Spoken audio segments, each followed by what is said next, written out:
bullet of mass m moving with velocity v strikes a suspended wooden block of mass m. Suspended है मतलब लटका हुआ है, यानी हॉरिजॉन्टली उसकी कोई वेलोसिटी नहीं है. ब्लॉक का मास m है और बुलेट की इनिशियल वेलोसिटी v है. इसका मास m है. ठीक है. अब उसके बाद जब ये इसमें टकरा गया, if the block rises to height h, the initial velocity of the bullet will be. तो अब ये वेलोसिटी आपको कैलकुलेट करनी है. ठीक है. सिचुएशन समझिए पूरी. v वेलोसिटी से आया, ब्लॉक में टकराया, यहां पे टकराया, जस्ट टच हुआ. टच होने की वजह से बूम आवाज आई होगी, फ्लैश भी आया होगा, जिसकी वजह से लॉस इन एनर्जी हुआ होगा. लॉस इन एनर्जी हुआ, इसलिए हम लोग यहां पर law of conservation of energy नहीं लगा सकते. हम लोग law of conservation of momentum लगाएंगे. मास अलग अलग है. बुलेट का मास आई थिंक छोटा m दिया गया है यहां पे, है ना. हाँ, छोटा m दिया गया है. अब जब ये इसमें टच कर गया, बूम आवाज आ गई, तो अब धीरे धीरे पेनिट्रेट करना शुरू कर दिया होगा. तो थोड़ी देर के बाद की सिचुएशन ये है. तब भी मैं लगभग मान रहा हूं कि पेनिट्रेट करना जब शुरू कर दिया गया, तब भी इनिशियली मोमेंटरीली थोड़ी देर के लिए ये रेस्ट पे रहा होगा और उसके बाद ऊपर चढ़ना स्टार्ट कर दिया होगा. तो जब ये रेस्ट पे रहा है, तो अब ये क्या है, बुलेट प्लस ब्लॉक सिस्टम. तो यहां पे इसका मास क्या हो जाएगा, m प्लस m. यहां पे इसका मास क्या हो जाएगा, m प्लस m. ये बुलेट प्लस मास सिस्टम जो है, जब मोमेंटरली रेस्ट पे रहा, इससे टक्कर खाने के बाद फिर एकदम से तेजी से चला होगा, है ना. क्योंकि अब बुलेट उसके अंदर जा चुकी है, तो वो वेलोसिटी आप v1 ले सकते हैं और ये फाइनल वेलोसिटी आप 0 ले सकते हैं. लेकिन ये हाइट ऊपर चढ़ गया है, तो अब सारी जो पोटेंशियल, सारी जो काइनेटिक एनर्जी यहां पे थी m प्लस m की, वो चेंज हो चुकी है पोटेंशियल एनर्जी में. तो ये तो लगाना आसान है. अब यहां पे क्या सिचुएशन है, इसको समझ लेते हैं.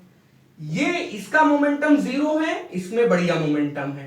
फिर इसके बाद इन दोनों का मोमेंटम होगा. इन दोनों का मोमेंटम तब होगा जब ये वेलोसिटी यहां पे आ चुकी होगी, इसलिए यहां पे भी v1 लगा देंगे. अब सब कुछ करते हैं. mv bullet plus m into 0 block before the strike, at the time of strike m plus m v. ये हो गया law of conservation of momentum, LOCM. चलो अब इधर देखते हैं. Half m plus m v1 square, यही v1, ये वाला v1. ठीक है. प्लस यहां पे कोई पोटेंशियल एनर्जी नहीं है, 0. और जब ये ऊपर चढ़ गया तो कोई काइनेटिक एनर्जी नहीं है, 0. Kinetic energy plus potential energy, kinetic energy plus potential energy. Potential energy कैसे, m plus m gh. mgh लग गया भाई यहां पे. ये हो गई कौन सी, law of conservation of energy. ठीक है. यहां पे बूम आवाज आ चुकी है, तो अब और लॉस ऑफ एनर्जी नहीं होगा. ये और ये कट जाएगा भाई, 0 0 तो हट गया है. अब हमारा क्या आ गया, v1 square is equal to 2gh.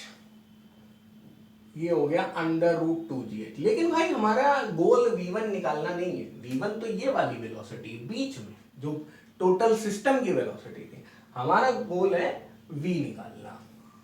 तो चलो v यहां से निकल आएगा शायद, है ना. mv, v क्या हो जाएगा, m plus m v1 divided by m कर दें, है ना. या v1 को इस तरफ ले जाएं, v1 को एलिमिनेट करना है और v निकालना है. ठीक है. तो ये चीज मैंने दोबारा लिख दी एक तरीके से. mv यहां पे आ गया, 0 हट गया, m प्लस m v1 यहां आ गया.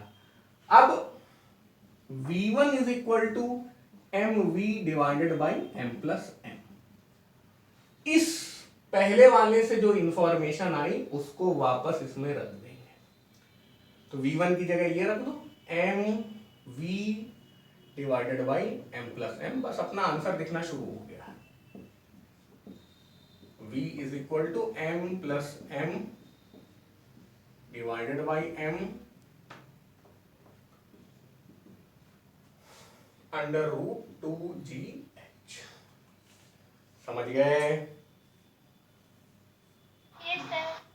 तो कौन सा अपना ऑप्शन ये रहा?